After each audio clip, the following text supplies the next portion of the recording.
फैसलाबाद का रुख करते हैं तो कौमी असम्बली की 10 और सूबाई असम्बली 21 नशिस्तों के लिए पोलिंग का अमल इस वक्त जारी है।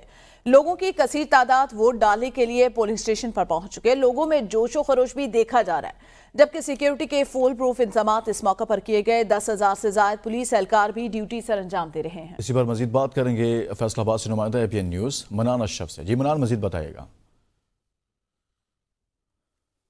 जी बिल्कुल, फैसलाबाद में इस टाइम के ऊपर जो जिस हलके के अंदर मैं मौजूद हूँ, यहाँ आबद शेर अली मुस्लिम लीग नून की तरफ से और चंगेज खान काकड़ जो है वो पीटीआई की तरफ से बहुत जबरदस्त मुकाबला है, कांटेदार मुकाबला है। लोगों का जोशो खरोश भी देखने के काबिल है, इसलिए कि बहुत कम होता है कि लोग सुबह ही वोट डालने के लिए निकल पड़ते हैं। ज़्यादातर बुजुर्गों की तरफ से भी होता है कि जी बुजुर्ग है, लेकिन इस दफ़ा जो नौजवान तबका है वो बहुत बड़ी तादाद के अंदर जो वोट डालने के लिए आया।